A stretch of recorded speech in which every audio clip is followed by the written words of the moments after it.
এক ভাই জানতে চেয়েছেন, হুজুর আমি বালেগ হওয়ার পর থেকে দিনের বুঝ না থাকার কারণে অনেক নামাজ ছেড়ে দিয়েছি, তো শয়তানের ধোকায় পড়ে জীবনে অনেক নামাজ কাজা করেছি, আল্লাহ তাআলার বিধান লঙ্ঘন করেছি।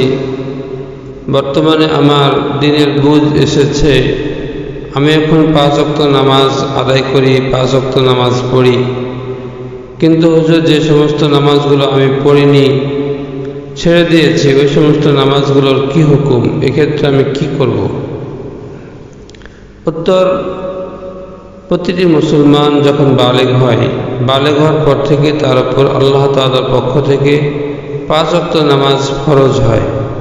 প্রতিটি বালেগ মুসলমানের উপর 5 ওয়াক্ত নামাজ সময় মতো আদায় করা এটা ফরজ, আল্লাহ তাআলার একটি মৌলিক বিধান।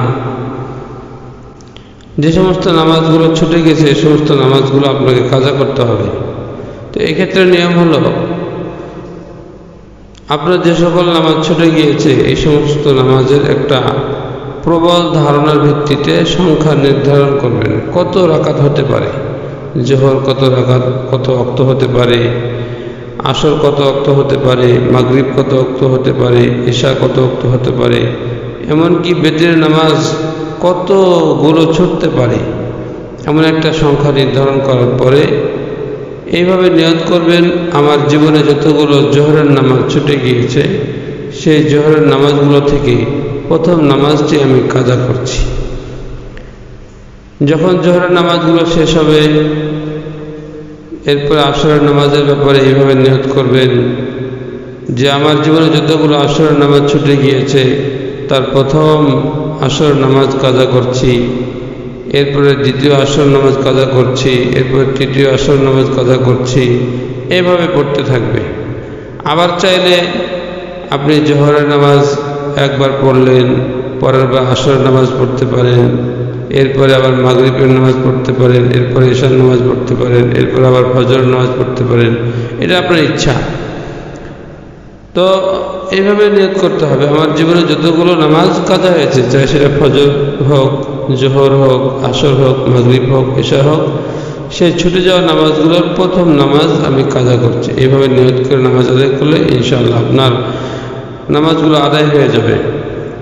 তবে মনে রাখতে হবে, আল্লাহ তাআলার বিধান ফরজ নামাজ, এটা প্রতিটি মুসলমানের ওপর ফরজ, বালেগার পর থেকে ফরজ হয়ে যায়। এক্ষেত্রে আমাদেরকে সতর্ক থাকা চাই যাতে করে কোনো নামাজ কাজা না হয়। আর যেহেতু নামাজ কাজা হয়ে গিয়েছে, এই জন্য আল্লাহ তাআলার দরবারে খুব রোনাজারি করে কান্নাকাটি করে তওবা করতে হবে, আল্লাহ তাআলা যেন আপনাদের গুনাহগুলো ক্ষমা করে দেন। এই জন্য আল্লাহ তাআলার কাছে খুব কায়েমুন বাক্যে খুব রোনাজারি করে আল্লাহ তাআলার কাছে তওবা ইস্তেগফার করতে হবে। আশা করি আল্লাহ রাব্বুল আলামিন ক্ষমা করে দেবেন। আরেক ভাই জানতে চেয়েছেন, হুজুর আমার বোনের বাড়ি আমাদের বাড়ি থেকে বেশ কিছু দূরে, তো বোনের বাড়ি যাওয়ার 2টি রাস্তা আছে। একটি রাস্তার পরিমাণ হলো প্রায় 80 কিলোমিটার, আর আরেকটি রাস্তার দূরত্ব হলো প্রায় 65 কিলোমিটার। তো হুজুর বোনের বাড়ি যাওয়ার কারণে আমাদের ওপর কসর ওয়াজিব হবে কি হবে না, বা কোন রাস্তা দিয়ে গেলে কসর ওয়াজিব হবে, নাকি যে কোনো রাস্তা দিয়ে গেলেই কসর ওয়াজিব হবে, এটা আমরা জানতে চাই। উত্তর, আপনি যে রাস্তা দিয়ে যাবেন সেই রাস্তাটা ধর্তব্য হবে। আপনার বোনের বাড়ি যাওয়ার সময় যদি 80 কিলোমিটারের দূরত্বওয়ালা রাস্তা দিয়ে যান তাহলে আপনার উপর কসর ওয়াজিব হবে। আর যদি আপনি 65 কিলোমিটারের দূরত্বওয়ালা রাস্তা দিয়ে যান তাহলে আপনার উপর কসর ওয়াজিব হবে না, আপনি মুকিম থাকবেন এবং মুকিম হিসেবে আপনি নামাজ আদায় করবেন। আরেক ভাই জানতে চেয়েছেন, হুজুর আমরা অনেক সময় সফর করি, তো সফর অবস্থায় আমরা জানি যে নামাজগুলো 4 রাকাত বিশিষ্ট নামাজগুলো 2 রাকাত পড়তে হয়, কিন্তু সুন্নতগুলোর ক্ষেত্রে কি হুকুম? 4 রাকাত পড়তে হবে নাকি 2 রাকাত পড়তে হবে, নাকি না পড়লেও চলবে?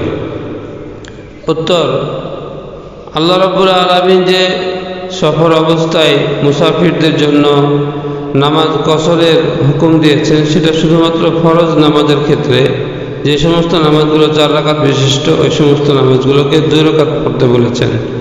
কিন্তু ফরজ ব্যতীত অন্যান্য যে সুন্নত নামাজ আছে বা নফল নামাজ আছে এগুলোর ক্ষেত্রে হুকুম আগের মতোই বহাল থাকবে। 4 রাকাতগুলো 4 রাকাত পড়তে হবে, 2 রাকাতগুলো 2 রাকাতই পড়তে হবে, ওখানে কোনো কসর নেই, কম পড়ার কোনো সুযোগ নেই। তবে হ্যাঁ, সফর অবস্থায় যদি কোনো সমস্যা হয়, গাড়ি ছেড়ে দেওয়ার ভয় থাকে বা কোনো ধরনের কোনো সমস্যা হওয়ার সম্ভাবনা থাকে, সাথীদের অনেক কষ্ট হবে, এই ধরনের কোনো ঝামেলা থাকে, তখন আপনার শুধুমাত্র ফরজগুলো পড়লেই হবে, সুন্নতগুলো না পড়লেও সমস্যা নেই।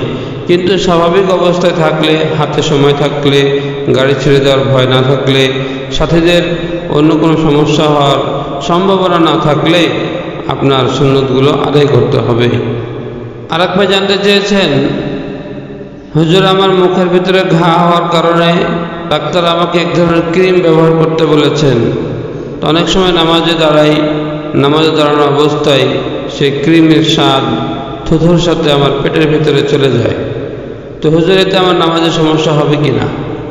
উত্তর, উক্ত ক্রিমের স্বাদ থুথুর সাথে পেটের ভিতরে চলে যাওয়ার কারণে আপনার নামাজে সমস্যা হবে না। তবে নামাজ শুরু হওয়ার অনেক আগেই মুখের ভিতরে উক্ত ক্রিম বা ওষুধ ব্যবহার করে নেওয়া ভালো, যাতে করে নামাজের মধ্যে উক্ত ওষুধের স্বাদ, ক্রিমের স্বাদ থুথুর সাথে পেটের ভিতরে না যায়। হুজুর আমার দীর্ঘদিনের স্বপ্ন আমি হজে যাব। তো অল্প অল্প করে প্রায় 3 লক্ষ টাকা জমিয়েছি হজে যাওয়ার জন্য। তো আমার উক্ত টাকার উপর যাকাত ওয়াজিব হবে কি না? উত্তর, হ্যাঁ, উক্ত জমানো টাকার উপরে যাকাত ওয়াজিব হবে যদি 1 বছর অতিক্রম হয় বা অন্য কোনো নেশাব থাকে, তাহলে উক্ত নেশাবের সাথে মিলিয়ে উক্ত টাকার যাকাত আদায় করতে হবে। আরেক ভাই জানতে চেয়েছেন, আমাদের এলাকায় একটি কথা প্রসিদ্ধ আছে যে ব্যক্তি নিজের হজ আদায় করেনি সে অন্যের পক্ষ থেকে বদলি হজ আদায় করলে হজ আদায় হবে না। হুজুর জানার বিষয় হলো কথাটা কতটুকু সত্য?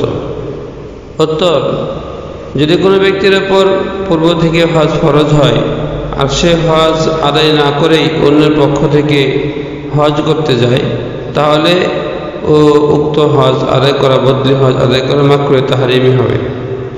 আর যদি কারোর উপর হজ ফরজ না হয় তাহলে এমন ব্যক্তিকে দিয়ে বদলি হজ করানো মাকরুহে তানজিহি হবে। তবে উভয় শুরুতেই বদলি হজ আদায় হয়ে যাবে। এক্ষেত্রে উত্তম হলো যে ব্যক্তি আগে ফরজ হজ আদায় করেছে এবং হজের বিধিবিধান সম্পর্কে ভালোভাবে অবগত এমন ব্যক্তিকে দিয়ে বদলি হজ করানো।